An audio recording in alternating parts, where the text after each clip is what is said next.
नमस्कार। तनु की जुबानी चैनल में आपका स्वागत है। हमारी आज की कहानी है भूख। रवि अपनी माँ का इकलौता बेटा है। उसके पिता का निधन बचपन में जब वो 5 साल का था तब हो गया था। तब से उसकी माँ ने ही उसकी परवरिश की है। एक ही बेटा है, बड़ा लाड़ प्यार से माँ ने पाला है। हालांकि आर्थिक परेशानियों का सामना करना पड़ा, लेकिन माँ ने कभी किसी के आगे हाथ फैलाए नहीं। जिन्होंने कभी बहुत ज़रूरत पड़ने पर मदद की, जो भी पैसा दिया उन्हें भी समय के साथ वापस कर दिया। रवि की मौसी ने उनकी मदद की थी। सिर्फ एक वो ही है जो उनके यहाँ आती जाती रहती है, हालचाल पूछती रहती है, फिक्र करती है। माँ खाना बनाने जाती है, कभी इस घर में तो कभी उस घर में। आज रवि 22 साल का हो गया है और माँ को काम करते करते 17 साल हो गए हैं। ऊपर वाले की कृपा रही है कि इस दौरान उनकी गाड़ी चलती रही। माँ ने रवि के लिए जितना हो सकती थी किया। रवि को डिप्लोमा की पढ़ाई करवा दी है। रवि को पढ़ाई पूरे किए 1 साल हो गया है, लेकिन अभी तक नौकरी नहीं लगी है। माँ को अभी भी आराम नहीं है। अभी भी वो खाना बनाती है दूसरों के घर में। माँ ने कभी रवि पर दबाव नहीं डाला, ना ही कभी किसी विषय पर उससे बात की। एक दिन रवि जब शाम को अपने घर में आया तो माँ नहीं थी। उसने थोड़ा इंतज़ार किया, तब भी माँ नहीं आई तो वो सीधा मौसी के घर गया। रवि पूछता है कि माँ कहाँ है, आपके यहाँ है क्या? मौसी ने कहा, हाँ, वो गांव में हमारे एक दूर के भाई का निधन हो गया है, वहीं गई है। मैं भी वहीं जा रही हूँ, तो कुछ दिन अपना ख्याल रखना। रवि माँ को कितनी बार बोला था कि एक फ़ोन ले ले, लेकिन हर बार यही कहती है कि फ़ोन चलाना नहीं आता है। रवि कुछ मिनट बाद रुककर फिर कहता है, मौसी, कुछ खाने को है तो मुझे दे दो, बहुत भूख लगी है। माँ कुछ बनाकर नहीं गई है। मौसी ने कहा, अरे बेटा, मेरे यहाँ भी ख़त्म हो गया है और मुझे अभी रात वाली गाड़ी से निकलना है। तू कुछ बाहर से लेकर खा लेना। इतना कहकर मौसी जल्दी से निकल गई। रवि ने उस दिन बाहर से खाना खा लिया। उसे लगा था कि माँ 1-2 दिन में आ जाएगी, इसीलिए जो मन किया वो खाया और उसके पास जितने पैसे थे उसमें से आधे रुपए खर्च कर दिए। अगले दिन फिर दिन में ही उसके पास जितने पैसे थे वो सारे ख़त्म हो गए। उसने घर आकर सभी जगह जहाँ माँ पैसे रखती थी टटोला, डिब्बे में, कबाट में, लेकिन कहीं से कुछ नहीं मिला। पैसे कहीं नहीं मिले। रात होते होते भूख लगने लगी तो उसने कुछ बनाने के लिए डब्बों में हाथ डाला तो किसी में कुछ भी नहीं था, ना चावल, ना दाल, ना ही दूसरा सामान। उसने यह पहली ही बार था जब राशन के डब्बे खोले होंगे। कुछ नहीं मिलने पर उसने दोस्त के यहाँ जाकर कुछ खाकर आ गया, लेकिन उसे पता था कि पैसे चाहिए, क्योंकि रोज़ उसे कोई खिला नहीं सकता है। उसने मौसी को फ़ोन किया। मौसी कहाँ हैं आप? और माँ कहाँ हैं? ज़रा बात करवा दो। मौसी ने कहा, मैं अभी ज़रा दूसरे गांव आई हूँ, कुछ काम से आई हूँ। बेटा, माँ तो वहीं है, थोड़ा समय लग जाएगा मुझे जाने में। रवि ने कहा, मौसी आप लोग कब तक आएंगे? 4 दिन हो गए हैं, अभी तक माँ से बात भी नहीं हुई है। मौसी ने कहा, हाँ बस 1-2 दिन की बात है, आ जाएंगे। रवि के दोस्त भी रवि की तरह थे। उसने बिना पैसे के भी कभी किसी दोस्त के घर खा लिया, कभी किसी के, लेकिन अब करीब 8 दिन हो गए थे। अब वो कहीं जा नहीं सकता था। रवि ने फिर फ़ोन किया मौसी को।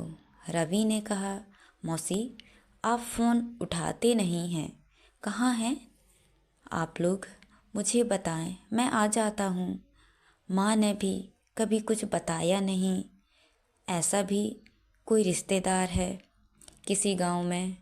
मौसी ने कहा, अरे हम लोग आने ही वाले थे, लेकिन अभी यहाँ कोई नहीं है।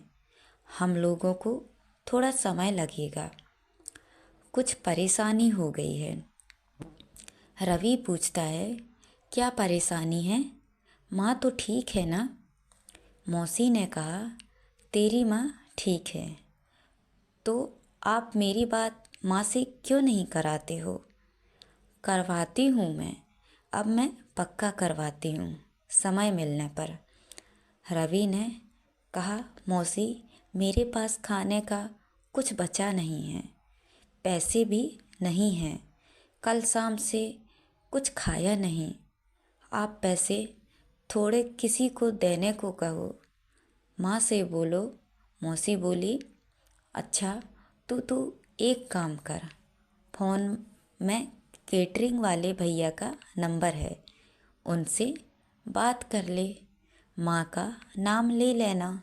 रवि ने फ़ोन रखते ही केटरिंग वाले भैया को फ़ोन किया। उन्होंने कहा कि उनसे आकर मिले। रवि बुलाई गई जगह पर गया। वहाँ जाकर देखा तो छोटे ट्रक में सामान लोड हो रहा था। रवि ने जाकर केटरिंग वाले भैया से बात की। वो मैंने फ़ोन किया था आपको पैसे के लिए। ठीक है, पैसे मिलेंगे, लेकिन तुमको क्या काम आता है? खाना बनाना आता है? रवि ने कहा, नहीं, मैं काम के लिए उधार लेने आया हूँ।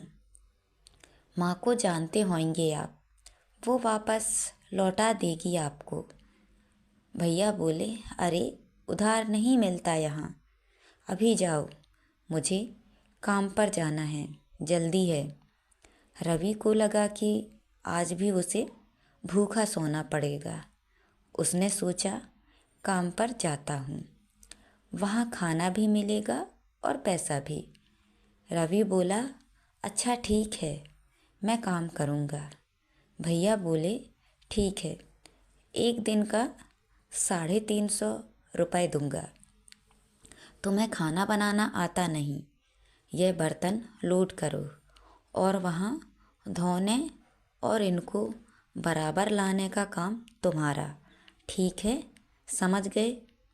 एक भी बर्तन कम हुआ तो पैसे नहीं मिलेंगे, जो गुम हुआ वो तुम्हें देना पड़ेगा। रवि ने हाँ किया और सामान गाड़ी में लोड करने लगा। शादी के जगह पहुंचकर उसने सारे बड़े छोटे बर्तन मांजे। अभी खाना तैयार नहीं हुआ था।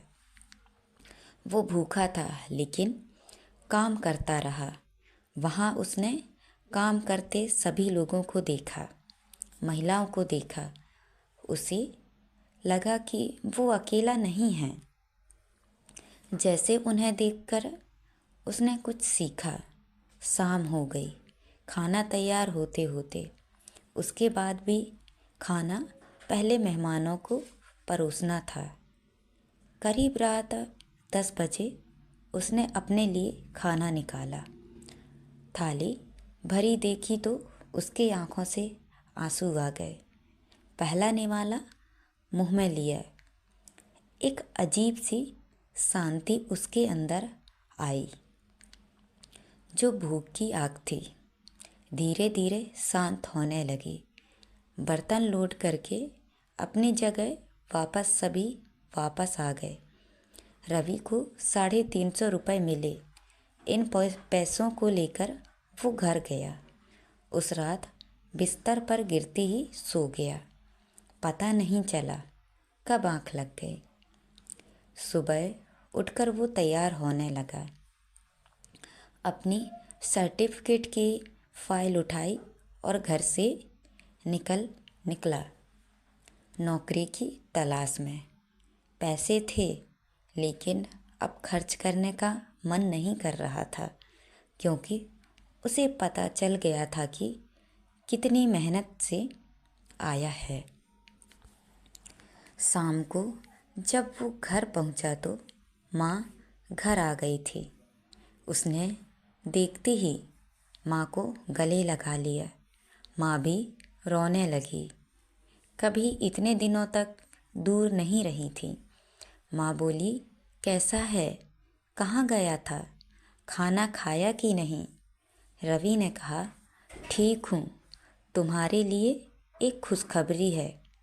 मुझे एक छोटी नौकरी मिल गई है। यह सुनकर माँ बहुत खुश हो गई। मौसी आई तो माँ ने उसे देखते ही कहा, देख, तूने बेवजह ही नाटक करके इसे परेशान किया। देख, मैं ना कहती थी मेरा बेटा सब कर लेगा। देख, काम ढूंढ लिया इसने। रवि सब समझ गया।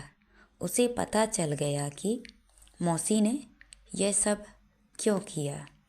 उसकी आँखें खोलने के लिए,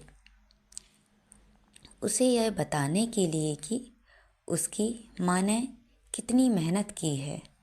उसे पढ़ाया ताकि वो यह सब ना देखे। कभी उसे भूख क्या होती है यह पता भी नहीं चलने दिया। उसने जाकर मौसी के पैर पड़े।